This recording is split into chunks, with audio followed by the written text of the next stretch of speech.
All right, so I have a quick video here. This is a 2002 Toyota Avalon. I'm actually picking this up in Alabama for my mom. She's had this since I believe the end of 2018. She acquired it with, I want to say, around 270,000 miles. She does a ton of short trips, was a daily, but again, 10 miles, maybe round trip, has only racked on about 15,000 in those 5 to 6 years. Since all of that, I've done the tires, brakes. I'm going to go over some other maintenance items too for people who maybe own one of these and want to keep them on the road for a while. Timing belts are one of the Achilles for most because it's kind of expensive to have done. It is pretty difficult job if you're not really big into working on cars, but anyone can do it with a little bit of tools, definitely some time. There's YouTube videos on it. But anyways, I just want to show this right now. Unfortunately, this multimeter I have is not working. I was going to show how to check a battery.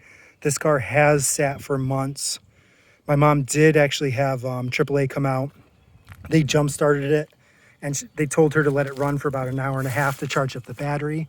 I'm going to tell you all right now, that's not a good way to charge a battery. Your alternator is for maintaining and topping off, not for fully charging a dead battery. I have seen multiple times people get new alternators. This actually has the original. Denso, even has Toyota right on there. But again, alternators, if you make it charge a battery from dead, can actually kill them, burn them up, especially aftermarket ones that are not really good quality. So the best bet is to just have the battery removed if you don't have a charger. You can take it to Advanced, AutoZone, O'Reilly's, any automotive part store. Most of them have chargers. They can do a fast charge in like an hour, hour and a half. I do recommend if you have the time, if you take it there early in the day, they can do a slow charge, which is the healthiest for a dead battery. Won't work it as hard, overheat it. Definitely the best way to keep it long term. This battery is actually fairly new, only about a year or two old. So I'm not worried at all about the condition of it. And it wasn't completely dead, but the car would not start. So it was low. If you have a multimeter, you can check the battery. If say you're getting a car from someone that's been sitting, if it reads on anything under 12.5 volts, it's at 60% or less. Highly recommend just getting that battery charged because you can actually do damage to the starter as well with a very low voltage, if it even will kick over. Low voltage to a starter actually can completely destroy them. So best bet is just get that battery charged up, put it back in the vehicle, test it out. Of course, in a car that's been sitting, this one, they're not that bad, but since I'm gonna be driving 700 miles on this car, all the tires are gonna need topped off. None of them are extremely low, but you know, if you're going for many highway miles or a long commute, you can do a lot of damage. If the tires are too low, you'll be getting a lot of wear on the outside of the treads. They actually run a lot hotter, wear significantly quicker. And I put these tires on for my mom just about 2 years ago, so they're in very good shape, no dry rotting or anything yet. So again, this car should be good for this trip other than the battery being charged up. Of course, you need to always check all your fluids.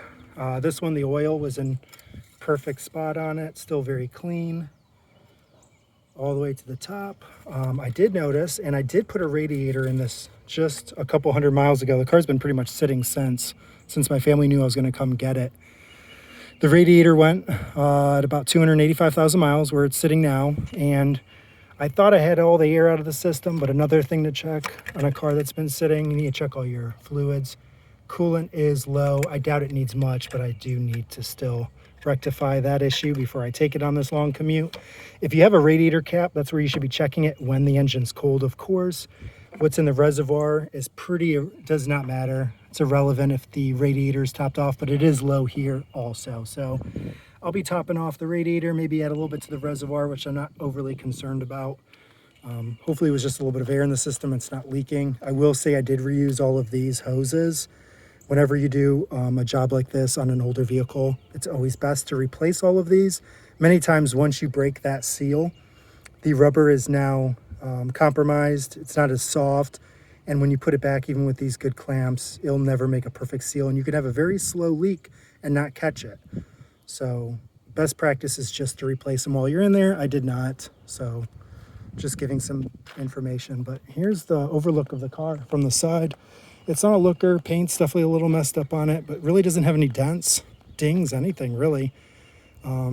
Still a really good commuter car. Someone, want to buy one of these for $2,000-3,000 with the miles. I'd rather have this than say a Ford GM product that's only 5 years old. I got some more stories about a Ford Escape 1.5 liter coming up too. It's already had a long block put in it.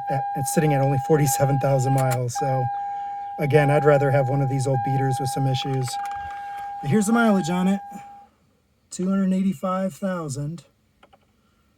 And it's, I think the battery's so dead it cut out. I just have the ignition on and there it goes, dead. So that's another reason to show you. My mom just had Rock Auto. She had a AAA come out recently. I'm already thinking of Rock Auto and all the parts I'm going to need to purchase for this thing. But they put it on a jump start. She let it run for about an hour and a half is what the gentleman told her to do. And as you can see, that battery is dead. So that did not work. And all it did is cause more strain, unfortunately, to the alternator, which I'm hoping when I check it with the multimeter is still working. So anyways, I'm gonna have some more videos of me charging that battery up and turning it on for the first time since she's done it. And I'll be, again, making a trip with this thing, 700 miles here later this week. So I'll keep you all posted and updated on how that goes. Y'all have a great day.